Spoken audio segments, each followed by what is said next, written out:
인생은 누구나 초행길이라고 합니다.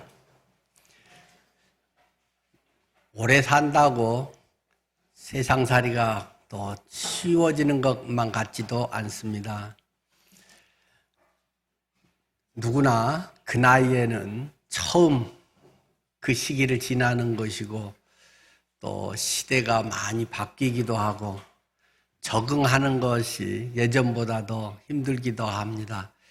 건강이 또 좋아지지 않아서 많은 한계를 느끼기도 하는 것이 인생에 거의 공통되는 과정인 거라고 하겠습니다.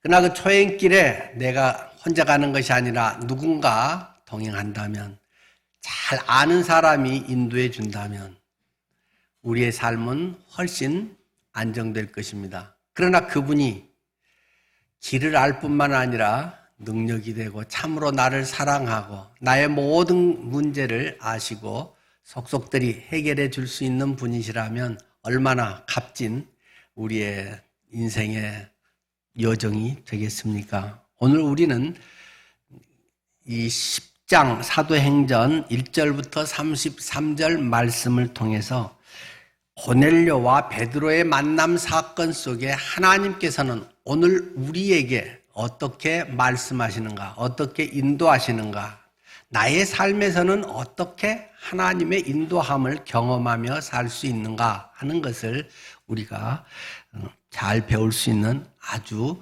귀한 본문입니다. 하나님의 인도에 대해서 이만큼 전형적으로 잘 나타나 있는 본문이 드문데 오늘 이 10장 말씀은 바로 그런 본문입니다. 자, 10장 1절 말씀부터 제가 읽겠습니다. 가이사랴에 고넬료라 하는 사람이 있으니 이달리아 부데라 하는 군대의 백부장이라. 그가 경건하여 온 지방과 더불어 하나님을 경외하며 백성을 많이 구제하고 하나님께 항상 기도하더니 하루는 제9시쯤 되어 환상 중에 밝히 보매 하나님의 사자가 들어와 이르되 고넬료야 하니 고넬료가 주목하여 보고 두려워 이르되 주여 무슨 일이니까?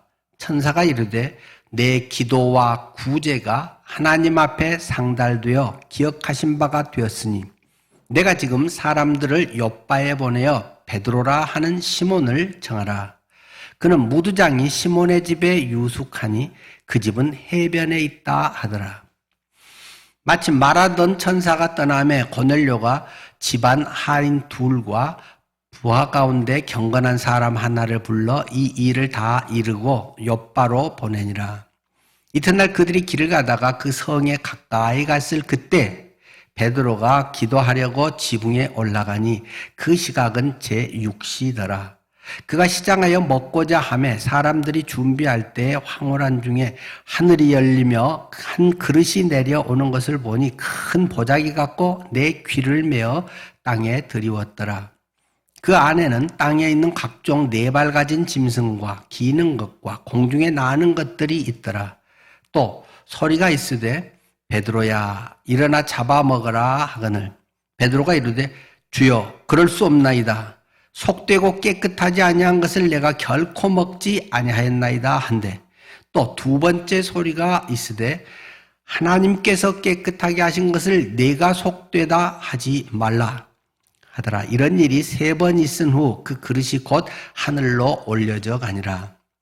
베드로가 본 바 환상이 무슨 뜻인지 속으로 의아해하더니 마침 고넬료가 보낸 사람들이 시몬의 집을 찾아 문 밖에 서서 불러 묻되 베드로라 하는 시몬이 여기 유숙하느냐 하거늘 베드로가 그 환상에 대하여 생각할 때 성령께서 그에게 말씀하시되 두 사람이 너를 찾으니 일어나 내려가 의심하지 말고 함께 가라.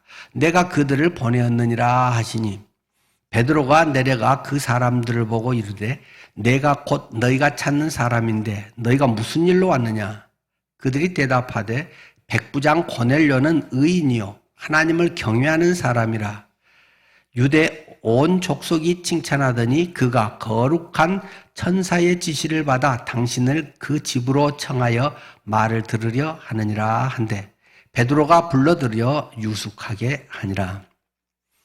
이튿날 일어나 그들과 함께 갈새 욥바에서 온 어떤 형제들도 함께 가니라. 이튿날 가이사랴에 들어가니 고넬료가 그의 친척과 가까운 친구들을 모아 기다리더니 마침 베드로가 들어올 때 고넬료가 맞아 발 앞에 엎드려 절하니 베드로가 일으켜 이르되 일어서라 나도 사람이라 하고 더불어 말하며 들어가 여러 사람이 모인 것을 보고 이르되 유대인으로서 이방인과 교제하며 가까이 하는 것이 위법인 줄은 너희도 알거니와 하나님께서 내게 지시하사 아무도 속되다 하거나 깨끗하지 않다 하지 말라 하시기로 부름을 사양하지 아니하고 왔노라. 묻노니 무슨 일로 나를 불렀느냐? 고넬료가 이르되 내가 나흘 전 이맘때까지 내 집에서 제99도를 기도를 하는데 갑자기 한 사람이 빛난 옷을 입고 내 앞에 서서 말하되 고넬료야 하나님이 내 기도를 들으시고 내 구제를 기억하셨으니 사람을 욥바에 보내어 베드로라 하는 시몬을 청하라. 그가 바닷가 무두장이 시몬의 집에 유숙하느니라 하시기로 내가 곧 당신에게 사람을 보내었는데 오셨으니 잘하였나이다. 이제 우리는 주께서 당신에게 명하신 모든 것을 듣고자 하여 다 하나님 앞에 있나이다. 아멘. 오늘 저는 두 가지를 말씀드리려고 합니다. 첫 번째는 하나님께서는 우리를 최선으로 인도하신다는 사실입니다. 하나님께서는 우리에게 말씀하시고 인도해 주시는 분이시다. 최선의 우리의 인생이 될 수 있도록 하나님께서 인도해 주십니다. 지난 시간에 우리는 다비다라고 하는 성도에 대한 그 죽음에서 다시 살아난 이야기를 들었습니다. 바로 앞에 다비다라고 하는 여인이 있었는데 그 여인은 구제하기를 아주 좋아했다. 그래서 그의 죽음 앞에 많은 사람이 슬피 울면서 이 옷도 저 다비다가 만들어준 거, 또 이 속옷도 저 다비다가 만들어준 거고 이것도 저것도 하면서 서로 그 다비다의 아름다웠던 고마웠던 그의 구제 헌신에 대해서 이야기를 했다는 것입니다. 그래서 그 욥바에서 그를 살린 사건 그리고 베드로는 욥바에 그대로 있었다라는 것이죠. 지금 사실 예루살렘으로 얼른 가야 할 것 같은데 지금 핍박이 심해지고 그래서 많은 사람들은 곳곳으로 다 흩어지고 사도들이 그나마 위험 가운데서도 지키고 있었던 곳인데 빨리 돌아가서 교회를 지키고 성도들을 위로해야 될 상황인데 베드로가 지금 다른 바로 가지 않고 그곳에 좀 며칠 머물러 있는 그 이야기가 오늘로 이어지는 내용입니다. 왜 그러신가? 하나님께서는 때로 우리의 삶에서 생각지 않게 인도하시는 경우들을 우리가 경험하게 된다는 것입니다. 자, 오늘은 갑자기 가이사랴라고 하는 데에서부터 이야기가 사실은 시작이 되고 있습니다. 오늘 본문의 내용은 연극으로 하면 1막, 2막 이런 식이라고 하겠죠. 앞에 1막은 장소, 가이사랴, 주연, 고넬료. 그리고 2막에 넘어가면 장소, 욥바, 주연, 베드로. 이렇게 두 이야기가 가이사랴와 욥바 전혀 다른 곳에서 일어난 사건 같은데 이 두 개가 절묘하게 하나가 돼서 하나님의 놀라운 일을 이루고 있다라는 것을 보여주고 있습니다. 우리가 계속 기억하는 이 사도행전의 핵심 구절, 그러나 성령이 너희에게 임하시면 너희가 권능을 받고 예루살렘과 온 유대와 사마리아와 땅 끝까지 이르러 내 증인이 되리라. 성령이 임하시면 권능을 받고 주님의 권능이 어떻게 증언되는가 하는 것이 예루살렘과 온 유대와 그리고 빌립의 그런 사역을 중심으로 해서 사마리아에 이어지게 됐고 이제 본격적으로 이방인에게 확산되는 아주 중요한 전환점을 이 10장에 기록하고 있습니다. 그래서 이 사도행전 10장은 매우 중요한 전환점, 이 디딤돌이 되고 있는 장이라고 할 수 있겠습니다. 먼저 가이사랴라고 하는 말은 가이사의 성읍 그런 뜻입니다. 가이사는 누구입니까? 로마 황제였던 가이사 아구스토의 이름을 따서 붙여진 지명입니다. 그래서 거기에 로마 총독의 관저가 있습니다. 그 지중해 안에 지금도 그 터가 헤롯이 그 건축왕이라서 멋지었던 그런 흔적들이나 그 바닷물이 철썩철썩 하는데 아주 멋있게 지금도 아주 두툼하게 그 흔적들의 많은 기반이 남아있고 앞에는 경기장 같이 넓은 곳이 지금도 있습니다.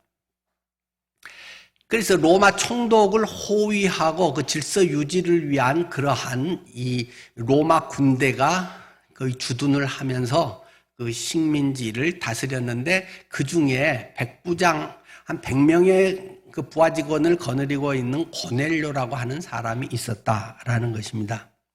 이 고넬료는 어떤 사람인가에 대해서 짤막하게 성경은 이야기하는데 그는 하나님을 경외하는 사람이었다. 이방인인데 하나님을 경외하는 사람이었다. 그리고 구제를 많이 하는 사람이었다. 앞에서 다비다도 구제를 많이 한 사람이었는데 이 고넬료도 자기가 아마 월급을 좀 두둑이 타고 그러니까 자기가 또 좀 힘 있는 자리에 있고 하니까 돈으로 자기 시간으로 권세로 많은 사람들의 구제를 많이 했다라고 지금 공통적으로 이야기를 합니다. 우리 주님께서 이 구제를 기뻐하신다. 구제하는 것을 눈여겨보고 계신다. 성경에서도 말하잖아요. 다른 사람을 구제하는 것, 다른 사람에게 잘 해주는 것은 하나님께 꾸이는 것이다. 하나님께 빌려주는 것이다. 누구에게 했는데 그 사람이 채무자가 아니라 하나님이 채무자다. 내가 그것은 갚아주마. 내가 책임져 주마. 내가 나중에 상을 주마. 또는 우리의 인생의 현실에서도 넘치게 갚아주는 경우가 아주 많지 않습니까? 그래서 성경은 이런 섬김, 구제를 매우 강조하고 있습니다. 그리스도인의 삶에서 구원의 복음을 듣고 예수 그리스도의 생명과 연결되는 삶은 매우 중요한 것이 섬김, 구제라고 하는 것입니다. 나의 것으로 만족하지 않고 다른 사람을 하나님의 형상으로 만들어진 다른 사람을 존중하고 사랑하고 그 사람을 위해서 쓰는 청지기적 삶을 매우 하나님은 기뻐하신다는 것을 우리에게 말씀하는 것이기도 합니다. 그래서 이 사람이 그렇게 또 기도를 하나님께 일정 시간에 꾸준히 신실하게 진리를 추구하며 기도를 하고 있었다라는 것을 3절은 또 우리에게 말해줍니다. 하루는 제 9시쯤 되어 오후 3시에 그러니까 일정한 어떤 시간에도 기도를 했다는 거죠. 오후 3시 기도 시간에 기도를 하는데 하나님께서 환상을 우리에게 보여주셨다는 것입니다. 환상이라고 하는 것은 나는 멀쩡한데 정신도 깨어있고 멀쩡한데 마치 눈앞에서 어떤 장면이 어떤 사건이 이루어지는 것처럼 펼쳐지는 것입니다. 요즘 아마 훨씬 실감할 수 있는 게 메타버스 이런 거 아닐까요? 어떤 가상현실 그런 것이 뭐 요즘은 3차원으로 얼마든지 막 재생되잖아요. 그런 것이 눈앞에 펼쳐지면서 이게 음성 지원도 되고 이 비주얼로도 나오고 청각, 시각 이렇게 나타나서 천사가 대화를 하게 됐다라고 말하고 있습니다. 나는 잠자고 뭐 아무 정신 없는데 그냥 꿈하고 이 환상이라고 하는 것은 그런 점에서 차이가 있습니다. 나는 멀쩡하게 깨어있고 의식도 다 있고 야 이게 진짜야 가짜야 해가면서 볼도 꼬집어보고 이 아프네 뭐 이런 것이 이제 환상이 되겠죠. 천사가 4절이죠. 고넬료가 주목하여 보고 두려워하면서 이르되 주여 무슨 일이니까 천사가 가로되 네 기도와 구제가 하나님 앞에 상달되어 기억하신 바가 되었으니 네가 기도하고 딴 사람들에게 반찬 갖다가 해주기도 하고 어려운 사람 지정헌금하기도 하고 다른 사람들 밥 사주고 그런 것들이 내가 하나님이 다 눈여겨보고 카운트해놨다. 그래서 내가 네 기도가 하나님의 반응을 할 만큼 상달 이르렀다라고 말하고 있습니다. 그러면서 하나님이 이제 말씀하셨죠. 오늘 우리가 이 하나님의 음성 듣기, 하나님의 인도하심을 분별하고 따라가기 위해서 몇 가지 중요한 원리들을 여기서 배우게 됩니다. 첫 번째로는 하나님께서는 우리에게 구체적으로 알려주시고 인도하신다는 사실을 기억할 필요가 있습니다. 물론 한 가지 좀 전제가 지금과 차이는 있습니다. 지금은 신약성경 27권이 다 기록이 완성되었기 때문에 하나님께서 꼭 그렇게 다 말하실 필요는 없을 것입니다. 중요한 원리를 성경에 기록을 했죠. 근데 이 당시는 아직 신약 성경에 한 줄도 기록되지 않은 시대였기 때문에 하나님과의 직접 대면들을 통해서 이런 음성들을 또 듣게 되는 거죠. 그래서 구체적으로 하나님께서 말씀하십니다. 한 5가지 정도가 구체적으로 묘사되어 있죠.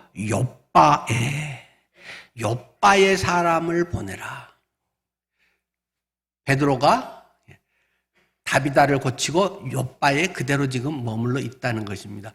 이 가이사랴에서 욥바까지는 한 48km 정도 됩니다. 지중해 그 해안선 라인을 쭉 따라오면 120리길 정도 되는 거리에 이 욥바가 있습니다. 그런데 120리쯤 떨어져 있는 그곳에 사람을 보내라 하고 구체적인 지명을 말씀하면서 베드로라고 하는 시몬이 있는데 그 사람을 초청해라. 베드로가 있는데 그건 이제 별명이고 본명은 시몬이다. 시몬이라고 하는 베드로를 초청을 해라 하고 구체적으로 꼭 집어서 여기서는 말씀을 하고 있습니다. 근데 그 사람이 어디에 있는가 하는 것에 무두장이가 그 하는 그 집에 머물고 있다라고 말합니다. 이 무두질이라고 하는 것은 이 가죽을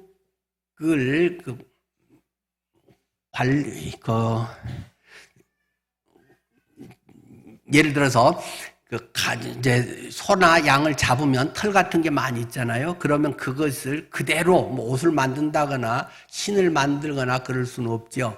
그래서 그것을 석회물 같은 데다가 푹 담가둡니다. 그러면 이제 알칼리성 석회수 이런 것들이나 이런 반응을 해서 털 같은 것이 이제 뽑혀 나오고 또 이제 거기에 뭐 다른 첨가물들도 뭐 넣기도 하고 그렇게 해서 이제 기름진 이런 것이 예를 들어서 이제 양피지 같은 거 종이로도 썼던 성경 초기에 기록했던 양피지라든가 옷이라든가 가죽 신이라든가 이런 걸 만들기 위해서는 이제 거기에 필요한 기름기를 제거하거나 이렇게 해서 가죽 원단을 만들고 때로는 제품까지 만드는 이 일을 하는 사람들을 무두장이라고 합니다. 조선시대도 우리나라 갓바치라고 하는 지금 불리는 사람들이 있었죠. 요즘은 아주 인정받는 수제 신발 장인 이런 사람들을 조선시대는 아주 천민으로 여겨서 갓바치라고 이렇게 했잖아요. 그래서 그런 일하는 아주 사람들의 무시를 받는 그 무두쟁이가 그곳에 있다. 그리고 거기서 구체적으로 또 뭐 한 집이 아니라 여러 집도 있을 수 있잖아요. 그래서 그 사람 이름이 또 시몬이다. 라고 시몬의 집, 무두쟁이 시몬의 집 그곳에 가거라 하고 말하고 있습니다. 그 집이 어디에 있는가? 그래도 넓어서 찾기가 어려울 수 있잖아요. 요즘같이 뭐 내비게이션이 있는 것도 아니고 지도가 뭐 다 잘 돼 있는 것도 아니기 때문에 그는 해변가에 살고 있다. 해변가에 가서 시몬이라고 하는 무두장이 집 찾으면 거기에서 시몬이라고 하는 베드로라고 하는 사도가 있으니까 그를 초청해서 뭐 이 얘기를 들어봐라 하고 지금 천사가 말을 했다는 것입니다. 하나님께서 이 고넬료에게 구체적으로 인도하셨다는 사실을 우리가 보게 됩니다. 이렇게 구체적으로 하나님께서 말씀하신 때도 있고, 물론 또 초기에 두루뭉실하게 말씀하실 때도 있고, 오늘과는 좀 차이가 있겠지만은 하나님께서 말씀하시고 인도하시는 것이 그저 막연하고 두루뭉실하고 이건가 저건가 그러지 않습니다. 그것을 대체로 자기는 명확하게 알게 됩니다. 물론 어릴 때 영적으로 어린다든지 그런 경험이 거의 없는 경우는 그것을 처음에 잘 못 알아들을 수 있습니다. 아마 사무엘 같은 경우가 그러지 않았을까요? 한나의 기도로 태어난 사무엘, 그가 어려서부터 성막에서 일을 하면서 살지요. 그런데 어느 날 밤 하나님께서 사무엘아 사무엘아가 부르지 않습니까?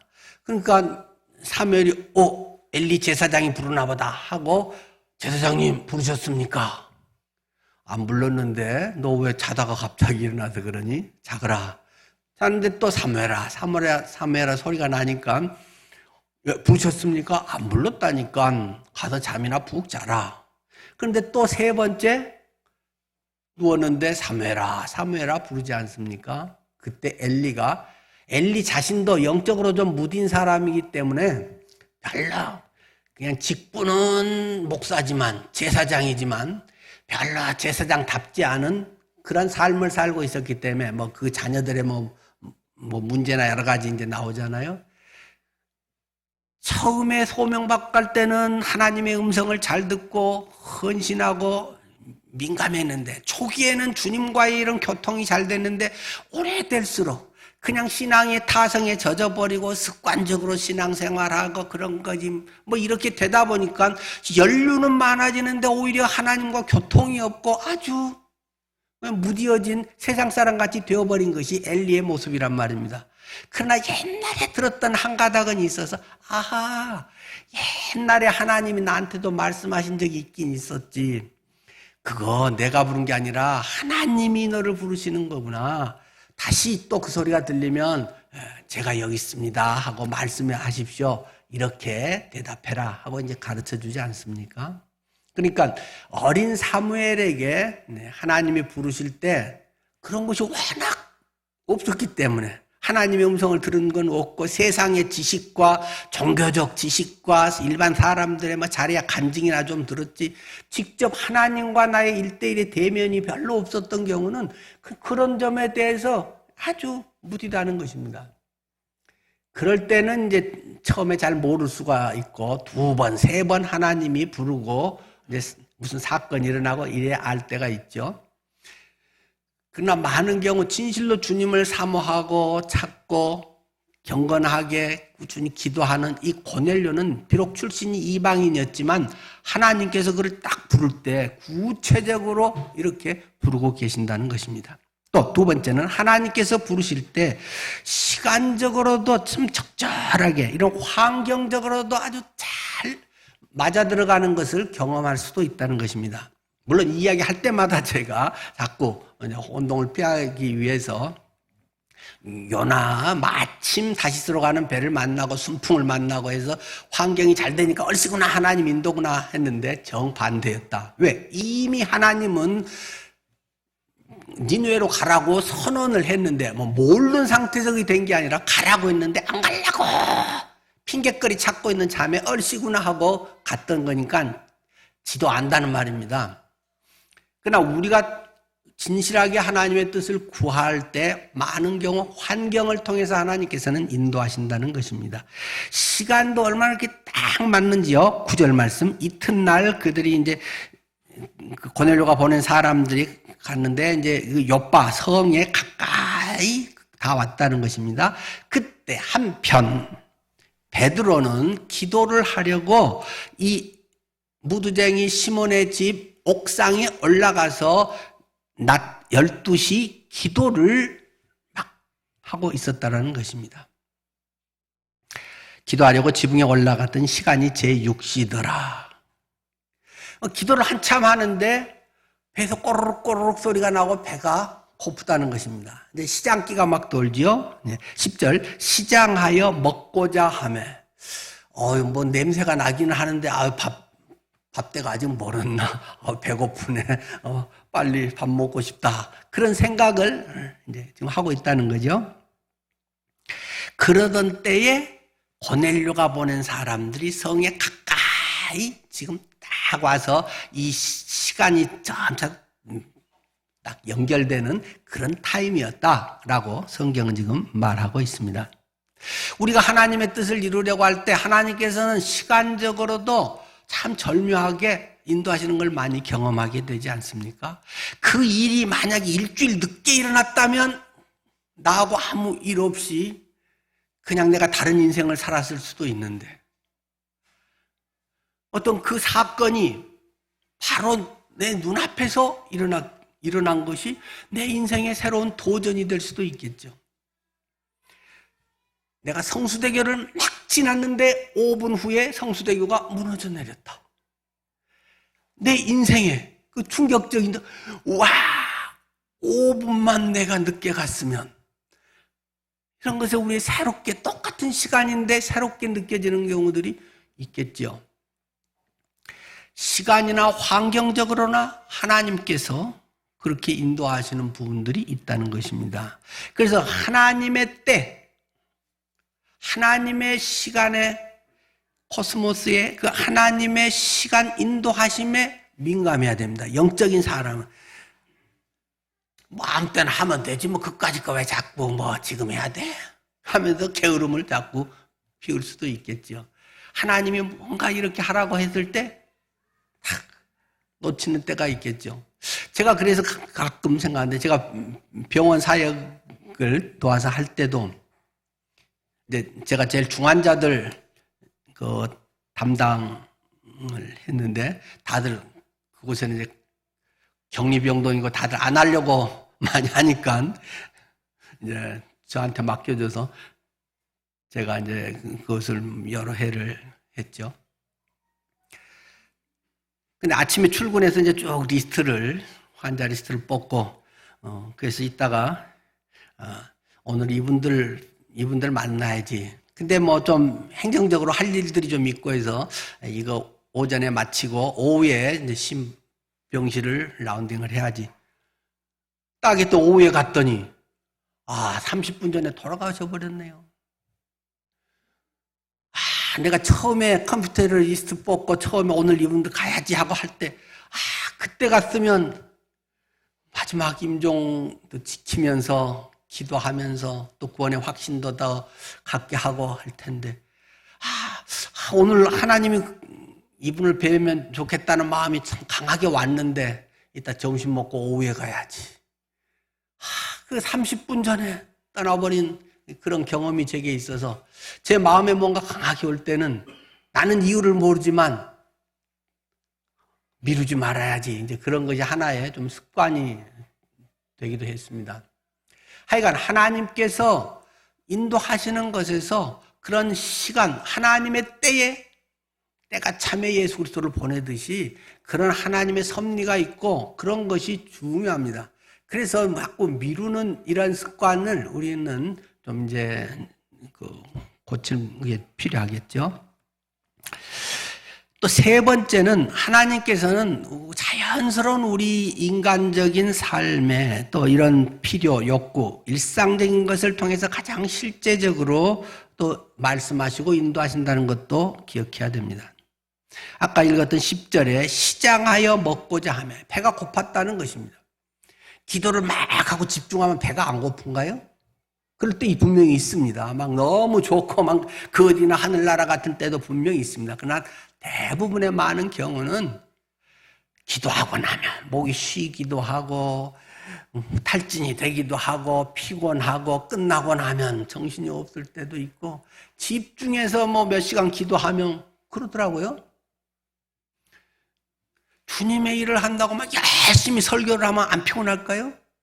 그 당시는 괜찮은데 오후에 가면 엄청 피곤해서 퍼진단 말입니다. 사람의 몸을 가지고 있는 인간은 그렇단 말입니다. 그래서 베드로는 배가 고팠다. 지금 12시 점심때가 됐기 때문에 배가 고팠다라고 말하고 있습니다. 자연스러운 식욕을 통해서 하나님께서 거기에 꼭 맞게 인도하신다는 것도 기억할 필요가 있습니다. 이런 자연의 법칙이 하나님의 섭리고 하나님의 법칙인 경우가 대부분입니다. 자칫하면 믿음 좋다고 생각하는 사람들은 자꾸 그걸 거슬리는 것이 신앙이 좋은 걸로 생각합니다. 위험한 신앙입니다. 자꾸 기적적인 일을 일으켜서 뭔가가 새로운 일이 있고 막 그것이 좋은 간증이라고 생각하는데, 특별한 때 분명히 전능하신 하나님은 그렇게 하시지만 하나님께서는 그렇게 하는 것이 일반적인 좋은 원칙이라고 말하진 않다는 사실을 기억해야 됩니다.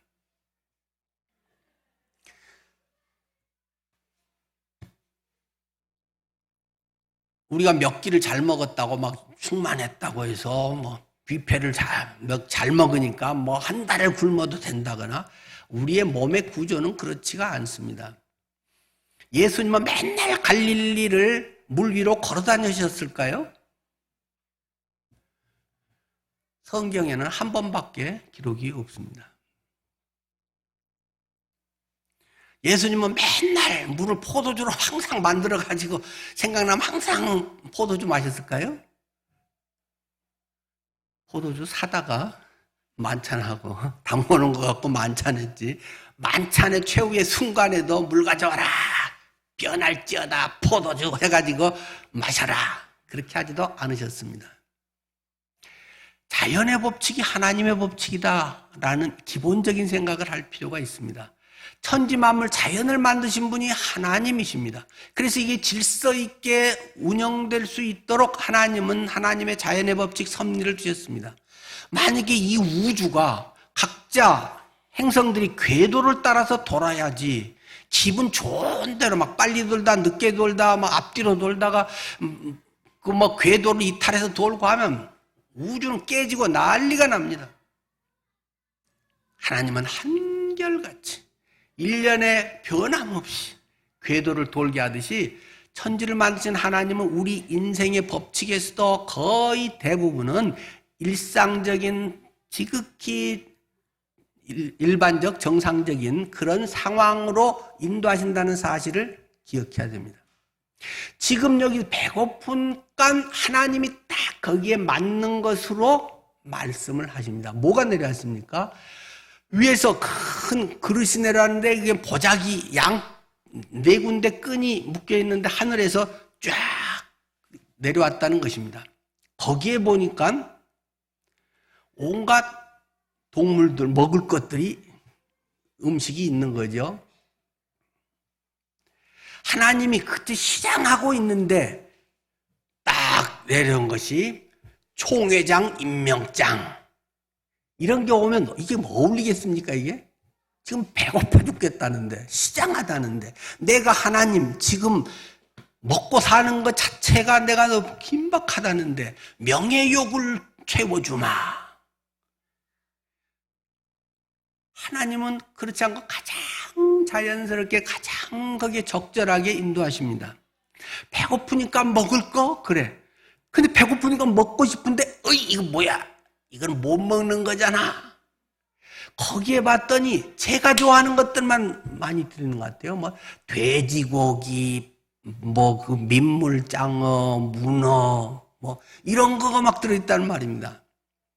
이거는 레위기 율법의, 구약의 율법에서는 먹을 수 없는 것이죠.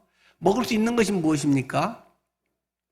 뭐 그 4발 가진 것에서는 발굽이 족발이 돼 있고 되새김질 하는 거, 뭐 물고기는 지느러미가 있고 비늘이 있는 거, 뭐 곤충은 날개가 있고 팔딱팔딱 뛸 수 있는 거, 이런 거 외에는 먹지 마라.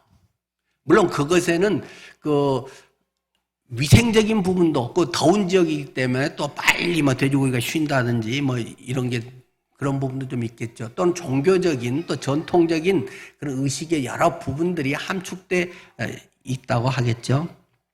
그런데 하나님이 그걸 왜 먹지 말라고 했는가? 그것은 매일 음식을 통해서 구별된 것이 무엇인가? 거룩함이 무엇인가? 하나님의 자녀로서 하나님의 편인가 아닌가를 늘 우리가 끼니마다 모든 것을 대할 때마다 하라는 더 교훈이 오늘 신약적 관점에서는 우리가 더 볼 수 있게 되지 않을까요? 그리고 영적 통찰력으로 그냥 허투루 그냥 먹고 사면 되지 뭐 배부르면 되지 아무 검은 돈에도 손대고 남은 굶어 죽든지 말든지 나는 돈만 잘 보면 돼 이러면 안 된다. 거룩하게 살아야 된다. 이런 것을 통해서도 우리에게 가르치는 거 아니겠어요? 그런데 신약에 와서는 사실은 좀 다른 차원의 문제죠. 하나님 나라의 본질은 먹고 마시는 그런 문제가 아니다. 베드로가 그러니까 이거 먹지 말라고 했잖아요. 율법에 저촉되잖아요. 내 어렸을 때 배웠던 신앙에 이건 아니잖아요. 나는 안 그렇게 살았는데요. 이런 이야기를 하고 있단 말입니다. 베드로가. 그랬더니 성경에 15절 또 두 번째 소리가 있어서 하나님께서 깨끗게 하신 것을 네가 속되다고 하지 말아라. 하나님이 깨끗하다고 하는데 네가 하나님이냐? 하나님이 깨끗하다는데 네 기준으로 안 깨끗해요. 이건 먹으면 안 돼요. 하고 성경 구절을 들이댄단 말입니다. 우리가 성경 공부를 할 때도 굉장히 중요하게 자는 구약과 신약의 이런 것이 잘 분별이 돼야 됩니다. 성경에 무조건 있는 말이라고 해서 이렇게 하면 됩니다. 그거 굉장히 아주 위험한 사람들이죠. 이단은 거의 대부분이 다 성경에 있는 이야기를 근거로 제시하고 우리보다 성경 구절 인용을 더 많이 합니다. 신천지는 더 많이 하잖아요. 성경만 갖고 하잖아요. 그런 점에서는 신학이 좀 필요할 수 있습니다만 구약에서의 말과 신약에서의 뭐가 확 바뀌었는지 이런 구분이 안 되면 종교에 그냥 문자적 생활에 맨날 끌려다니고 저건 되네 안 되네 저건 신앙생활 잘하네 못하네 성도들 맨날 판단이나 하고 다니면서 기쁨을 잃어버리는 것입니다. 무능한 사람이 되는 것입니다. 주님이 그 속에 역사하고 성령의 열매가 맺기보다는 맨날 재판관 노릇이나 하고 있다는 말입니다. 신약에서는 하나님 나라의 본질이 뭐냐? 그것은 먹고 마시는 것에 있는 것이 아니라 오직 성령 안에서 의와 평강과 희락이니라. 로마서 14장 17절 말씀이죠. 뭐가 하나님의 의를 이루는 것이냐? 뭐가 하나님의 기쁨이 되는 것이냐? 뭐가 참 평강이 오는 것이냐? 그것이 중요한 것이지 돼지고기를 먹으면 되냐 안 되냐 선짓국을 지금 먹으면 되냐 안 되냐 그런 것을 신약시대의 사람들이 와서 따지고 있는 것은 아직도 구약의 율법에 매여서 사는 유대인이다. 그 사람은. 예수님께서도 말씀하십니다. 밖에서 안으로 들어가는 것이 사람을 더럽게 하는 것이 아니라 안에서 밖으로 나오는 것이 사람을 더럽게 하느니라. 유대인들이 예수님께 댓글을 걸었습니다. 왜 당신 제자들은 정결의식을 깨뜨립니까? 왜 손을 안 씻고 음식을 먹습니까? 제자들이 이삭 좀 이렇게 비벼가지고 그거 입에 털어넣었다고 해서 음식을 먹는 행위를 하면서 왜 손을 안 씻고 합니까? 예수님이 그런 소리도 하지 말아라. 밖에서 안으로 들어가는 게 사람 더럽게 하는 게 아니야. 니들 속에 있는 그 판단하고 죄성, 내가 영적으로 우월한데 나는 오래 신앙생활 했는데 이게 맞는데 틀린데 이게 성경적이네 어쩌네 그렇게 판단하고 있는 그것이 더럽게 하는 것이다. 속에서 나오는 것이 더럽게 하는 것이다.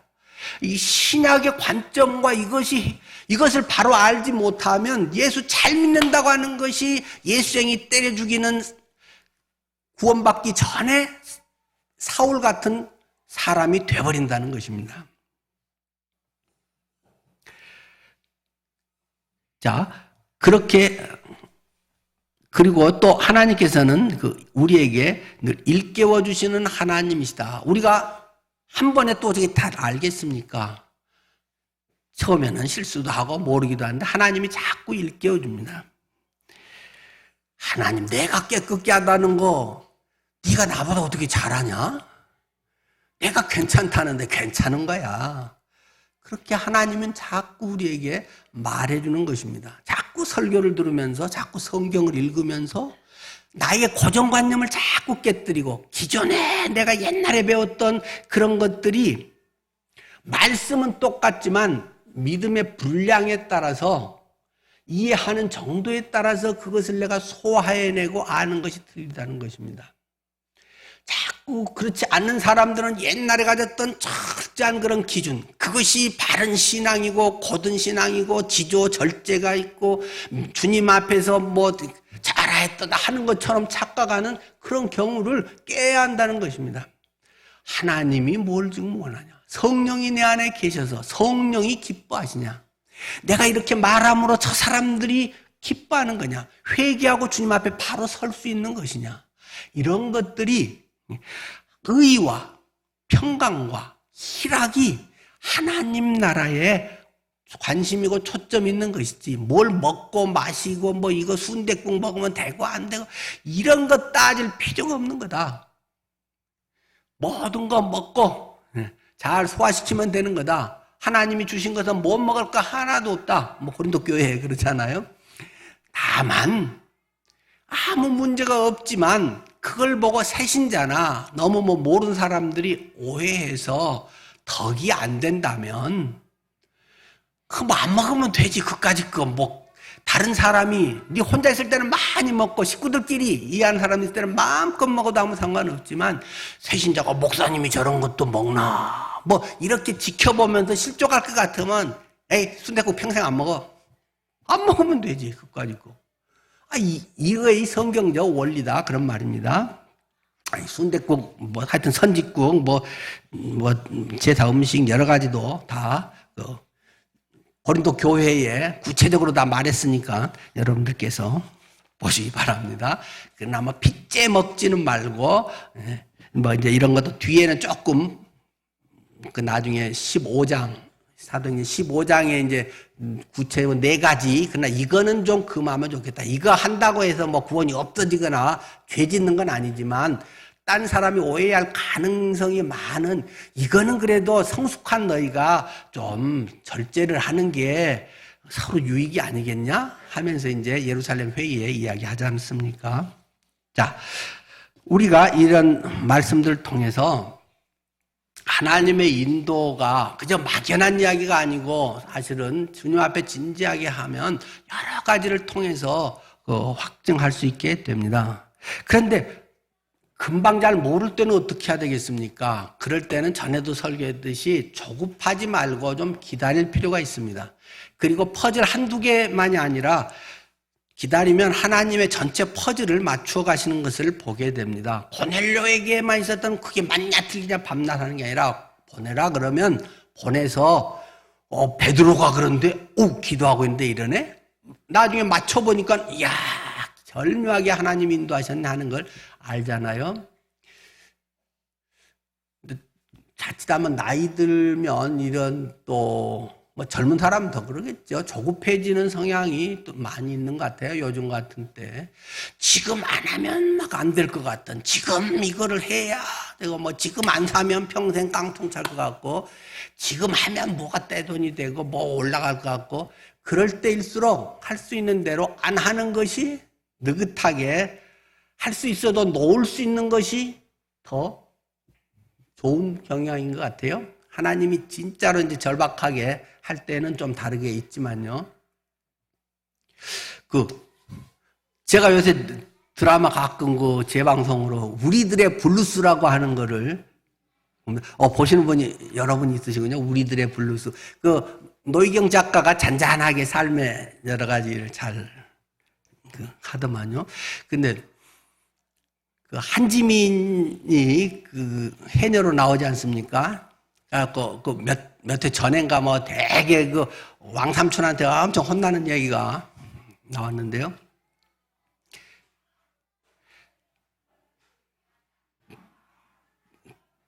들어가는데 전복이 있단 말이에요. 전복이 또 큰 게 있고, 그러니까 여기 있고 하니까 그걸 막 따오죠. 근데 숨이 막 차는데, 그런데도 또 큰 전복이 보이니까 또 그걸 따려고 뭐 하다가 이제 나중에 그물에 걸리고 막 죽을 뻔 하잖아요. 돈 받아서 나오잖아요.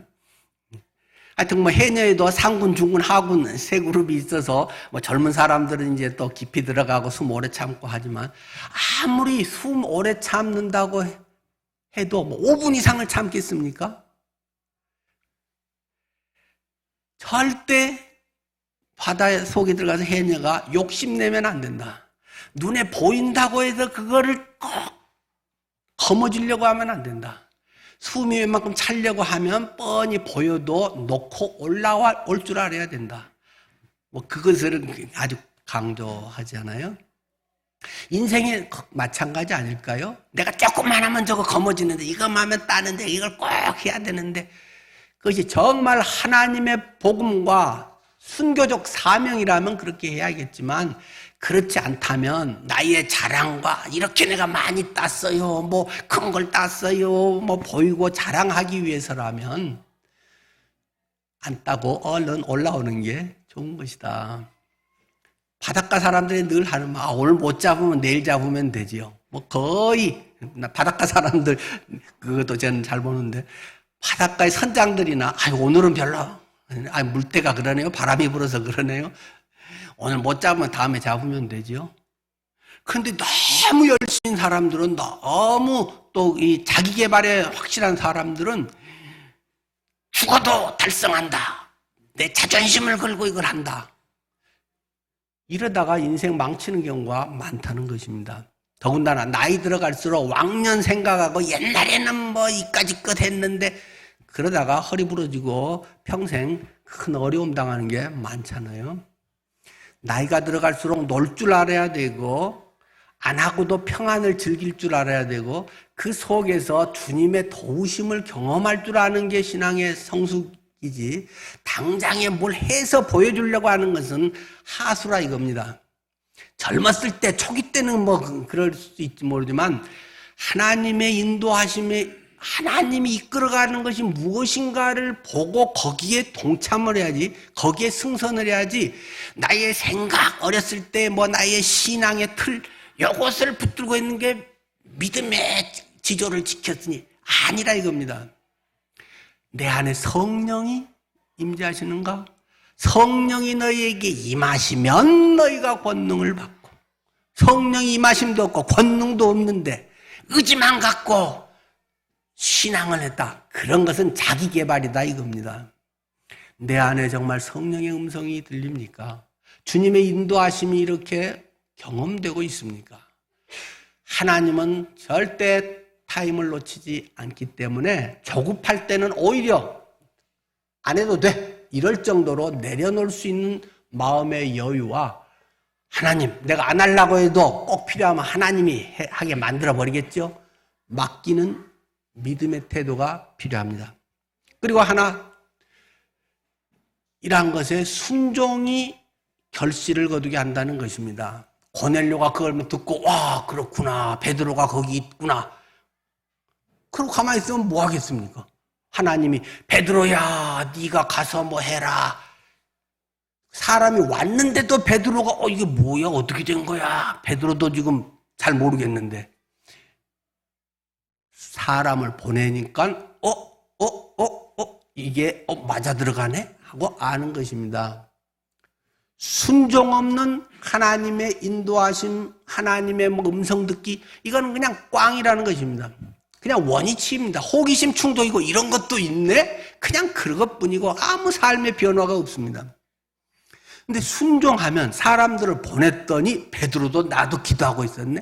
와서 베드로가 설교하니까 성령의 충만한 역사가 일어나 버렸다는 것입니다. 그건 다음 주 이제 본문이겠죠. 그러니까 여러분들의 삶에 결국은 순종으로 매듭지어지지 않는 신앙은 허당이다. 자기 만족에 불과할 뿐이다.